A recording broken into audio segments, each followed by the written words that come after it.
So you're a car guy and you know your BMWs and Porsches and Alfa Romeos, and you might even like Caterhams, and you know the models like the SV and the Road Sport and the crazy super light 620. But do you know what a CSR is? Let's talk about it.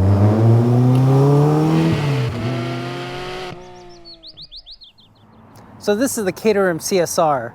It stands for Caterham 7 Road Racing. It was first introduced in 2005 and was the most significant update since the beginning of Caterham, right when they bought the rights from Lotus for the Lotus 7 in 1973 from Colin Chapman. Famous for its mantra, light is right. The diminutive size is exaggerated by the output of the engine, in this case a CSR 200 horsepower, but there's an even more powerful version, the CSR 260 for 260 horsepower. It's a little bit heavier than the average Caterham, but it's still really light at 1,200 or so pounds, giving it supercar-like power-to-weight ratios. What makes the CSR different is all the performance bits and pieces found throughout the car, from the F1-inspired pushrod inbound suspension in the front to the fully independent double wishbone rear suspension, unlike the common Caterham's DD-on rear suspension. From the Cosworth-tuned all-alloy twin-cam 2.3-liter Duratec engine block.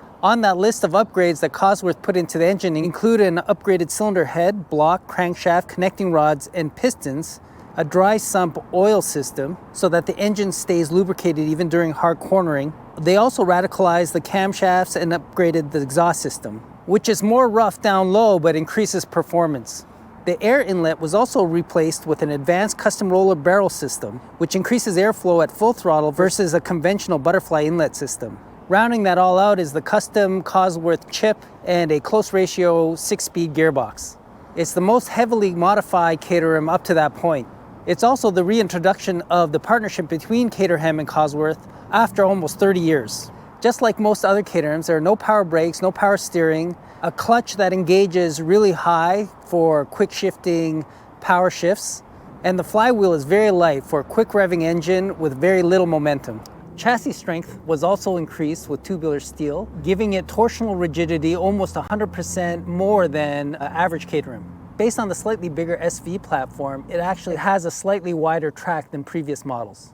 We have aluminum wheels that are 10 inches wide, and with this added aero, like these winglets and this opening in the nose cone, it reduces lift by about 50%. Turning ratio is almost 1-to-1. It's 2 rotations lock to lock. And it's all great, all this performance bits and extras for the track, but what's it like to drive on the road?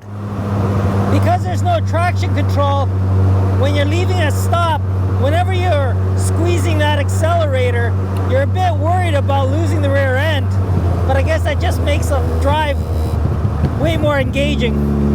And you'd think that the deletion of those types of safety features would make it a little bit more complicated to drive, but it's actually easier because you can really feel the road. You know immediately how much grip you have through the feel in the steering wheel. The feeling through the brakes is very firm and easy to modulate. The CSR suspension is definitely firm, but it's more compliant because of the fully independent rear. So driving on anything less than a perfect racetrack is actually more livable.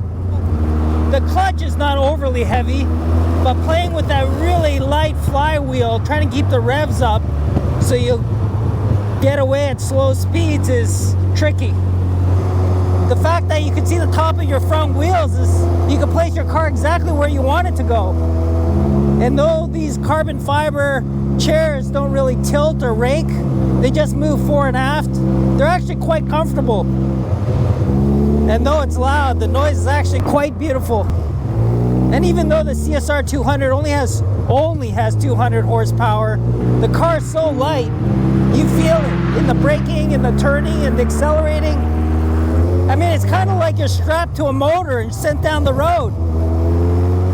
All the things that make the CSR special are really way up there, like when you're driving at 9/10. Really, the biggest challenge on the road is remembering to turn off your turn signal after you've turned it on. You're dwarfed even by the regular sedans, let alone big trucks. You really kind of have to drive it like a motorcycle. Assume no one sees you. Be a bit defensive. But but it sure does get a lot of attention.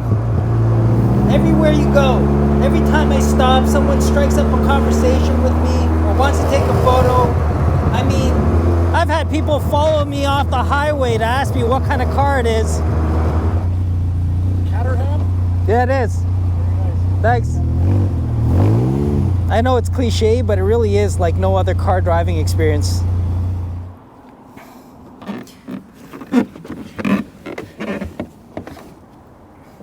So I guess just like any other Caterham, great track choice. But on the road, maybe not as practical. But in terms of its uniqueness, enjoy to drive, and how it makes you feel, there really is nothing like it.